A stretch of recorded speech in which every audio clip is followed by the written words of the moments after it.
everyone and welcome back to my channel, or if you're new here, hi, my name is Nicole and I'm a part-time reseller on Poshmark, and today I'm going to talk about some brands that you should stop sourcing. These are brands that maybe are just no longer worth the pickup, or maybe they're just not selling well anymore. I actually asked a bunch of people on Facebook and asked them to tell me what brands that they're struggling to sell. So this is not just my personal opinion, this is a lot of people's opinions, but again, take everything that I say with a grain of salt. If you're selling any of these brands, definitely go ahead and keep selling it. You don't have to listen, but a lot of people are struggling with these brands, and I just figured I would put together a list because some people ask like what brands sell well, what brands don't sell well, things like that, especially if they're going to go outsourcing. So I figured I'd put this list together because I know that I've struggled with all of these brands, and so I just figure maybe somebody else does too, and maybe if you're still trying to pick it up, maybe you should stop.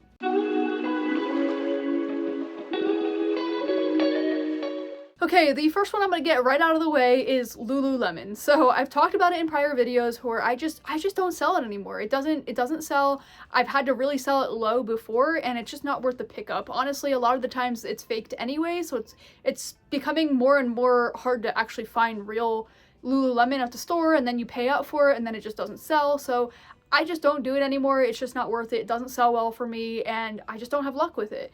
So I know a lot of people that have gotten frustrated with the brand just because they can't sell it or anything like that. I know they're also cracking down on people using stock photos, the brand itself. So I don't know. I just don't do it anymore. I mean, hey, I'll leave my pieces for somebody else to find at the thrift store because they just don't sell for me anymore. And I know people that do sell it. So, I mean, I know it does sell, but I think you have to have the right market, or you just really need to know how to sell it, and I guess I just didn't. So I just don't pick it up anymore. It's just not worth it to me. The next one on the list is Free People. So I've actually only found a couple Free People pieces myself, and I've sold them pretty low because they weren't selling. But I know a lot of other people have a lot of like the common styles that, you know, the people that love Free People love, and I don't know, I just have seen that a lot of people struggle to sell it. I think it was really popular for a while because everyone wanted it, but I think now it's just really overpriced, and I do think that there are a lot of like similar looks that you could get the vibe for, but like for cheaper, and so maybe it's just too saturated and maybe people just aren't wanting to buy it anymore, or at least secondhand. So I think it's really hard to sell, and I think people are just getting frustrated with trying to sell it. So I stay away from it at this point. It's just not worth it. I was excited to kind of pick up a couple pieces in the beginning, but now I've just stopped because I realized it wasn't selling and it wasn't worth the pickup. Okay, the next one I never actually really picked up, but I was donated a bunch of pieces from Chico's, and I just always like had a struggle selling them, and now I just don't pick them up at all. Now I just really try and not list them at all because I just know that they're not going to sell. But I know a lot of other people that struggle with Chico's as well, and it's hard because it's kind of its own brand and sizing, so like you kind of have to be careful how you size it, and I think that maybe throws people off, or maybe it's just not a sought after brand anymore. But regardless, I just don't sell it, and I don't know, it doesn't turn a profit like it maybe once did. Okay, the next one is an interesting one because I would have never really thought that this was a great brand to pick up, but Zara seems to struggle. Now, I did pick up a pair of flare pants at the Goodwill bins this past weekend, and they're nice, and they're from the brand Zara, and they're really, really tiny, but I just thought that the flare would help sell them. But I don't pick up a lot of Zara because I never really thought it was like worth the pickup. I always thought it was like a cheaper brand that maybe wasn't made the best, so I never really picked it up that much, but I would occasionally if I found the right piece. But I think it seems like a lot of people are struggling to sell this brand, and I have a couple pieces still in my closet that aren't selling. I have sold a few pieces, you know, along the way, but it's just not, it doesn't really turn the profit that I really want to get out of a piece. So I am not going to really be picking it up that much anymore. And if I do, it's because of the style and not because of the brand.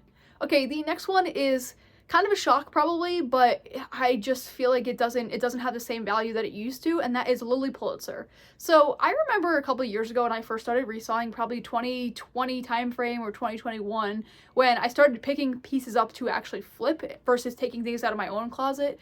And I was donated 2 Pulitzer dresses. One was new with tag and it was 100% silk, and the other one was just a stunning dress, and I sold both of them for over 100, and I thought, oh, I gotta start picking up this brand all the time now and whenever I could find it. And I picked up a couple pairs of shorts and maybe some tops, and they just didn't sell the same that those dresses sold for. I just think that the value is not there like it used to be, and I think a lot of people are seeing that. It is a really expensive brand to begin with, but as I tell a lot of people, retail is not the same as resell, and so even if it's an expensive brand to begin with, it doesn't mean it's going to resell well, and I think that is really, really clear with Lily Pulitzer. It just doesn't have the resale value that it once did, or that, you know, the retail value is. And another pretty shocking brand is Patagonia. So this is a really good brand, and I kind of am not sure why it doesn't sell well, because the original prices are really, really high. So personally, I wouldn't want to buy full price or at, you know, retail price, but I don't know, it is hard to sell. I've only actually sold one piece of Patagonia, and it was because I got it to sell for somebody else. I didn't actually find it sourcing, and it's hard to find, and I just have never found it, but I did sell one piece. It was really hard to sell, so I can assure you that this brand is not selling like it used to be, because that piece, I thought it was going to sell a lot faster, and it really didn't, and other people are struggling as well. So it's really interesting and shocking that that is happening to that brand, but it seems like a lot of these brands are good brands. It's just the pieces don't sell the way they used to, for whatever reason that is. Okay, the next one is the North Face. So this is a brand that I love. I have a lot of North Face jackets myself, and I think the brand is great, but I guess it's just not reselling well, at least now. It used to. I've sold a couple pieces myself, but I think maybe it's just not like what people are looking for, or maybe it's just not, it's oversaturated. There's probably a lot of reasons why, but it's just not selling like what it once was. And so, I don't know, I'm very hit or miss if I'm going to pick it up or not. I think there are classic styles like the Denali jackets and the fleece jackets, but I wouldn't just pick up anything to try and sell it, because it's probably not going to sell. Okay, the next one is an athletic brand, and this is like an oldie. It was like a brand that I always tried to find when I first started selling, and now it just doesn't sell at all. It's Gymshark. So I've sold a couple pair of Gymshark leggings along the way, and you know, they started off selling pretty high, and then it was really hard to sell them towards the end.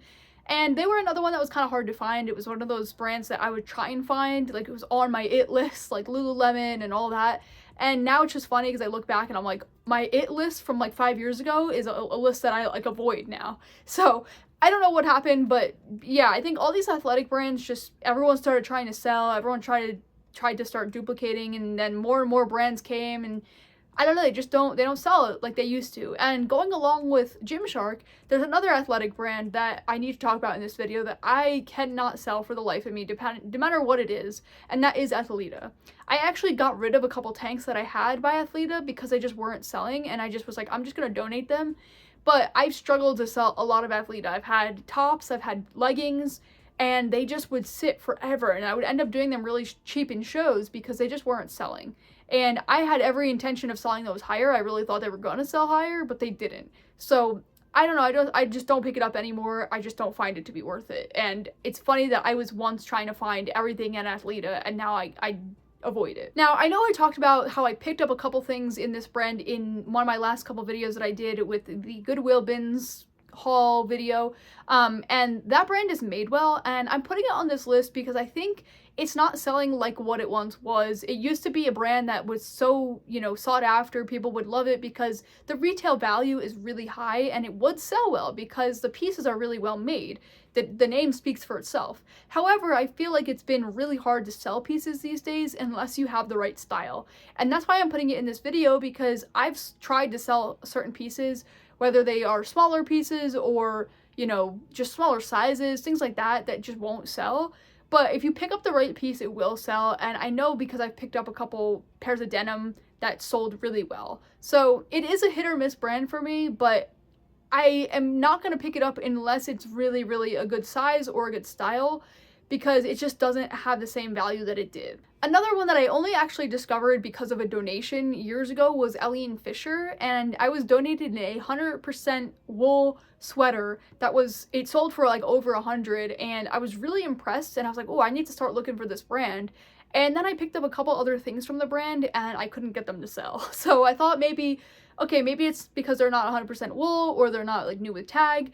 And then I just started realizing that the brand just wasn't what it once was. It wasn't, you know, the selling brand that I thought it was. And I know a lot of people are struggling. It is a well-made brand, but it just doesn't sell well anymore, at least secondhand. Another one that I had picked up from, I think, Dollar a Day once, that I didn't even realize what the brand was, and then I started seeing that it could sell pretty well, and then I just kept picking it up, and now I realize that, like, I have a couple pieces in my closet that are just sitting there and they're not selling. And actually, I think I picked up a piece at the bins, but it's from the brand Cut from the Cloth, and so I had never heard about it until, like, about a year or two ago, and people were saying, oh yeah, like, everyone's buying this brand, it's a good brand, they sell a lot of jeans, things like that. And now I can't seem to sell any of the pieces that I have unless I sell them really, really cheap. And I know a lot of other people are struggling as well with this brand, so let me know if you've had any luck with Cut from the Cloth, or if you struggle to sell that. Like I said, I once was able to sell it, and now I can't seem to sell any of the jeans that I have, even for a very, very small price. Okay, so this next one is funny because a lot of people think that it's a great brand, and they think that the value is there, and it's really not. And if you talk to any reseller, they'll probably tell you the exact same thing I'm going to tell you. But Michael Kors is just not what it once was. It's not a brand that is a good reselling brand. The value is not there. It doesn't sell well. It sits forever. Now, I will say brands like Coach do sell really well, and I will recommend picking up Coach, because it's like, I feel like it had like a resurgence, but I feel like Michael Kors just did not. It's not the value that people want. In fact, I see a lot of resellers kind of making fun of the brand. You don't want Michael Kors, like, stick to the other brands. So I don't know, I just don't have any luck with it, whether it's clothing or handbags, but really especially the clothing. I don't recommend picking it up, I don't recommend sourcing it, and I will continue to not pick it up just because it doesn't sell at all. The last one that I want to talk about in this video is actually a brand that I've never picked up, but a lot of you guys said was a brand that, you guys couldn't seem to sell anymore, and so maybe I need to do my research because I had never heard of the brand, but it's the brand Parker.